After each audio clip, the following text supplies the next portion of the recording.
Hi, I'm Ali Campbell. Thank you for joining me today for this short video where I'm an absolute pleasure of introducing you, or for some of you, be reintroducing you to Andrea Morrison. Now, Andrea has been one of my apprentices for some time now.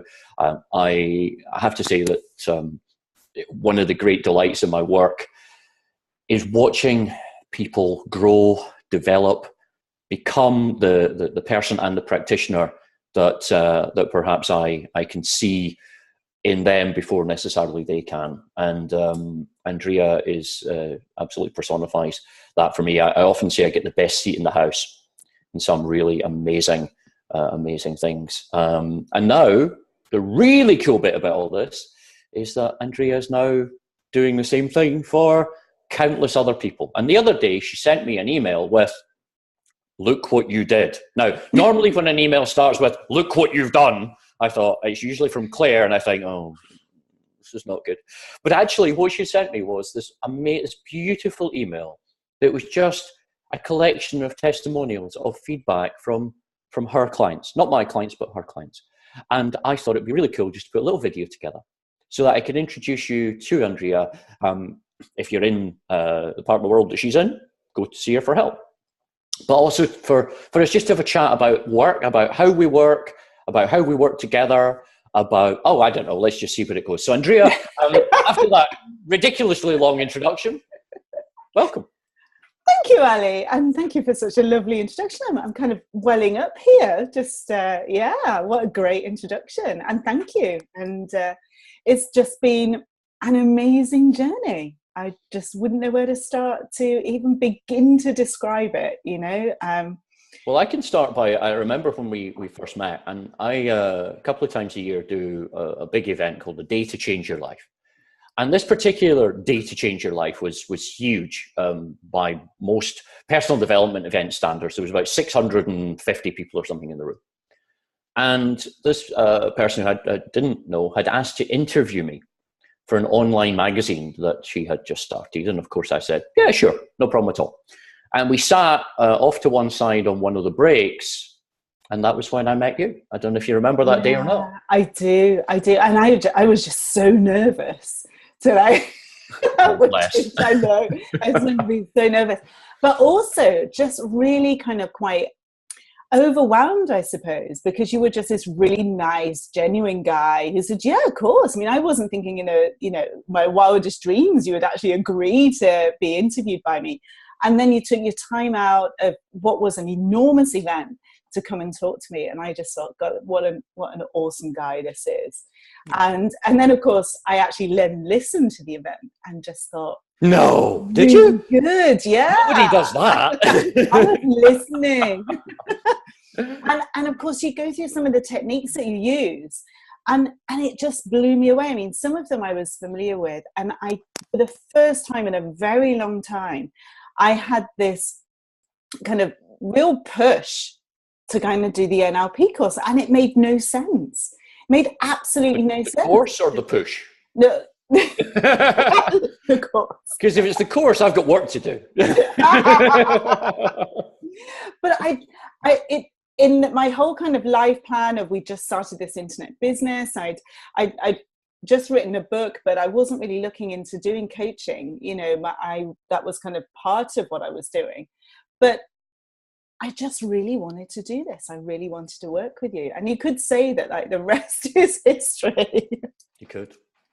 You could, and I particularly enjoy. I remember the conversation we had right at the start. Andrea came on, as she said, the NLP course and did brilliantly with the techniques on the course. And we had a conversation about halfway through about me mentoring Andrea in setting up a practice, you know, so that the slightly cheesy phrase we use is do well by doing good. Mm. And she could already do good, but wasn't maybe doing so well. And that's partly what the mentoring process is all about. It's about taking someone who really wants to help others, someone who has a desire in that direction, if we call it that, and helping them to hook it up into a practice that obviously we all need to pay the gas bill, and the gas bill doesn't tend to be paid with good intentions so well. You know, the gas company don't take that as a valid excuse. And we started all these conversations, and I remember them really clearly, where they were sort of very much exemplified my way of working, which is a kind of an arm around the shoulder and a kick up the butt. and I remember one particular kick up the butt where I said, look, could we just do this, right? So rather than giving me every single reason, I must have heard every reason possible for why I couldn't do it. Every reason possible for why I couldn't do it. Can we just have a go at maybe parking that thinking and just taking these small steps and just do it?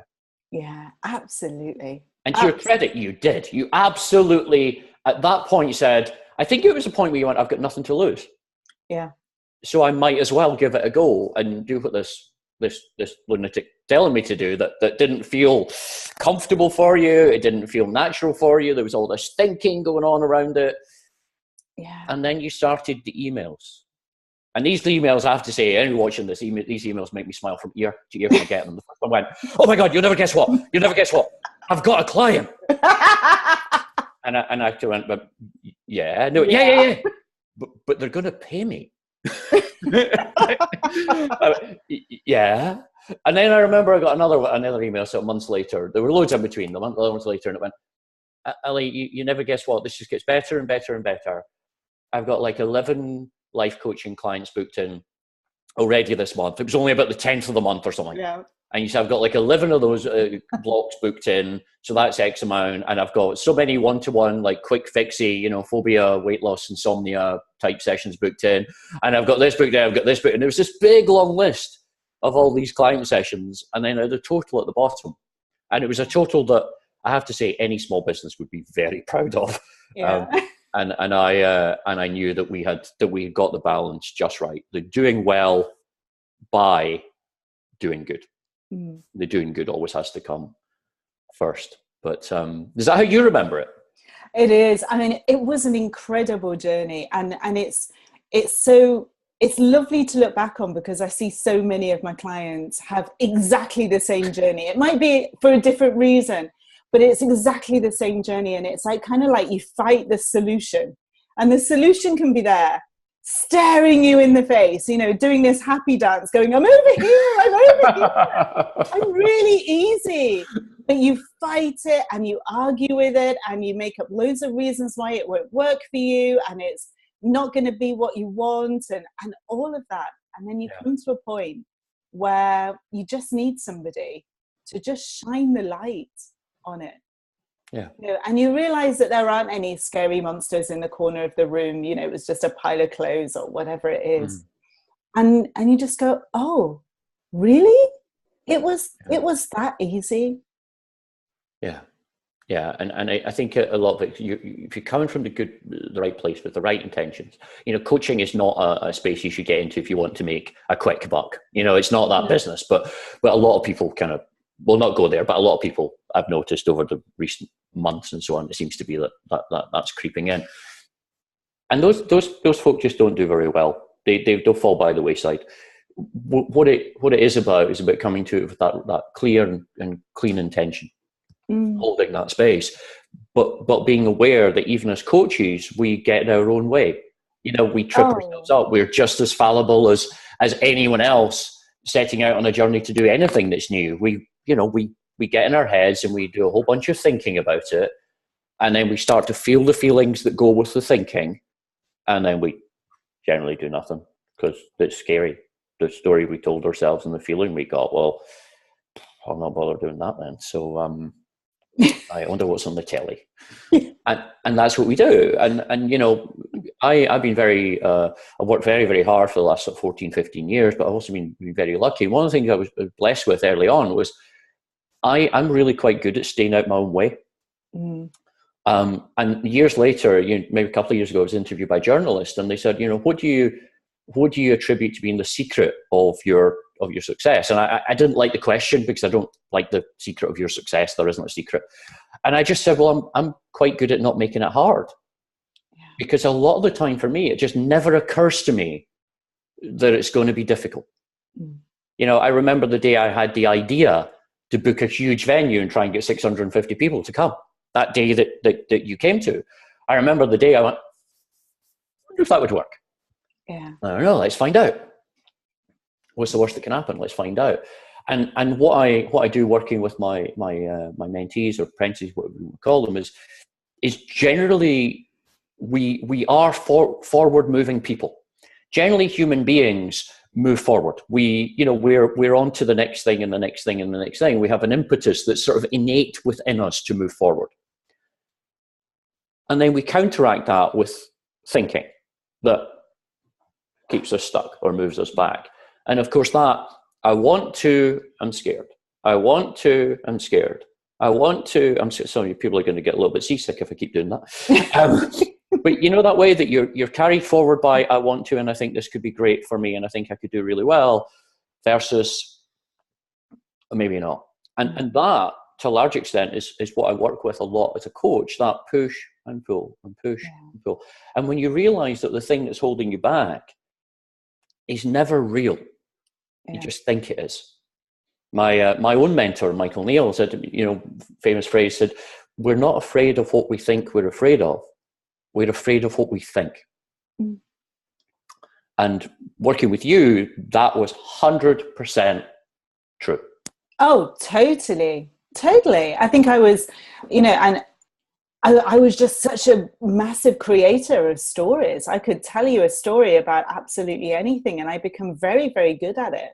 And I'm quite happy to share that with my clients because I know exactly where they are, because for every story they've thought, I've already thought of it at one point or the other in my life, and it's when you shine a light on that thinking and you think, wow, you mean it knows nothing about reality? Yeah. And I tested it a couple of weeks ago because I was at Aberfoyle. I don't know whether you saw this, but I did the UK's longest zip wire over treetops. You're on your own, catch me up there. I know, but I couldn't really stand on a chair. I mean, the weekend before, I'd gone into the loft with my daughter and I was like, oh, I really don't like being up in here. I didn't like heights, but I became really curious about how much my thinking was getting in the way. And whether actually, if I could just recognize it as thinking, I could do this thing. Yeah. It was so interesting to just really observe it happening and observe the feeling as my legs turn to jelly and think, hey, but that's only telling me about how scary this is. And actually, it's not scary at all. Well, funnily enough, I had the same thing. I people don't generally know this actually, but growing up and going through school, I had a horrific fear of public speaking. To the point where, if you used to do that, so I don't know if they still punish, or they still, inflict this on children, but you had to stand up in class and read out loud from a book, Romeo and Juliet or I don't know, Merchant of Venice or some great work, and it would take it in turns go around the class, and it got to Campbell, your turn, and I would stand up to read. I couldn't even see the words on the page, partly because my eyes couldn't focus. And whether it was my eyes or whether it was my hands shaking so much, I don't know, but I couldn't even. And I remember one teacher barking at me, just read what's in front of you. And I couldn't even see what was in front of me. I was so scared and I was so in panic. But of course, back then, you just got called an idiot, told to sit down, and they moved on to the next guy. And the next guy happened to be my friend who's now a professional actor. Go figure, and he stands up and, love is, darlings, let me take you back to Venetian times and regale you with stories. And I hated him, I have to say. I loved him dearly as a friend, and I hated him in those moments, right? Yeah. And I thought I had a fear of public speaking. And getting into this work, increasingly people were saying, can you do a talk? Can you, talk about this, talk about that? And I was terrified. Until someone pointed out, what if it's not fear? No, what do you mean? They said, what if you don't have a fear of public speaking? What if just that butterflies, adrenaline rush feeling is the feeling you get before you do something new? Well, it is the feeling I get before I do something new. And this particular guy said, you know what? He said, I've done parachute jumps, and he said, I've done 3,500 jumps. I get the feeling. It doesn't mean there's anything wrong. It means I'm ready. Hmm. He said, if I don't get that feeling, I ain't jumping out that plane because I'm not ready. And I thought, That's a really interesting way of taking that physiological response. And it's what we call it that makes the difference, not what it is. So now, I mean, you know, I often speak in front of audiences of hundreds, if not thousands of people. Yeah, I still get the feeling. I think I must be ready to go on. And actually what scares me most, and this is what happened the last time I did the Royal Concert Hall in Glasgow, which is a big old venue. The warm-up person was on stage doing their thing. And I was, you know, listening at the door for my cue to go on, thinking, I don't feel anything right now. Oh, hell. Wow. So part of me is going, I am as comfortable walking on this stage now as I am sitting here chatting to you. And there's another part of my brain going, that's not right. That can't be right. Does that mean you're not ready? And I thought, oh my God, I'll tell myself another story. Oh my God, I'm not ready to go on. So you're thinking about the old thinking, yeah. And I just laughed at myself. I thought, it'll be fine. Just do it. You've got loads of hundreds of thousands of hours of experience of this. Go and do your thing and shut up, basically. That's been my experience now, and that's been your experience. Now, I think it's therefore possible that it is a universal experience. Of course. So what I'd like to, before this video could be days long. We could chat for hours, as you probably, both of us, we could go on for ever, but we're not going to. If you are looking for some help, go and talk to Andrea, please. Andrea, where could someone find you if they're looking for this kind of help? Where's best to look? They can go onto my website, which is andreamorrison.co.uk, or they can find me on Facebook, which is Andrea Morrison Coaching, or they can follow me on Twitter or Instagram, which is @YesYouCanNow. And I also have a free Facebook community, which is called Seize Your Life. And they can join, and I do weekly videos and blogs and other little snippets of wisdom and such like. Lots of support. It's a beautiful community, and anyone is more than welcome to join me there too. That sounds amazing. There's a part of me thinking, God, that all sounds really professional. I don't do anything like that. Sharing the thinking. I need a beautiful community for myself. Oh, we're all beautiful. So, listen, if you're looking for some help, go and check Andrea out in any of those places. I'm sure she'll be very, very happy to help you. If you're watching this and you're a coach, or you'd like to become a coach, you know, you're sitting there thinking, yeah, but I mean well, I'd like to do good. This is my passion. I'd love to make a living out of being able to help other people. Then what you want to do is just click across to alicampbelltraining.com. You'll see a bunch of tabs there for different courses. You'll see a tab there also for mentoring. That's the one you want to click if you'd like to follow in Andrea's footsteps and build, you know, a proper, profitable practice for yourself. Like the alliteration on proper, profitable practice. I love it. I love it. Loving my own work. A proper, profitable practice. Now try saying it again. And do well by doing good. Then click on there. Have a read around. You'll see lots of guys like, you know, Andrea and many others who have taken that step with me guiding and helping and arm around the shoulder and kick up the butt. Kick up the bum. Yeah. All those things along the way. But listen, Andrea, I just, so that's andreamorrison.co.uk. Yes, that's right. For you. It's the only bit of it I can remember. And alicampbelltraining.com for me if you're a coach or aspiring coach. Andrea, thank you for joining me today. It really has been an absolute pleasure catching up with you and just having a chat. Thank you so much. And thank you for sharing your experiences with the guys watching this. I know if it were me setting out on my journey, I'd really appreciate it. Or if it were me looking for some help, I'd really, really appreciate it. So thank you for that. Oh, you're more than welcome, Ali. Anytime. It's always great to have a natter anyway. Absolutely. It's been lovely chatting to you. Thank you for watching, and we'll see you guys very soon. Bye-bye.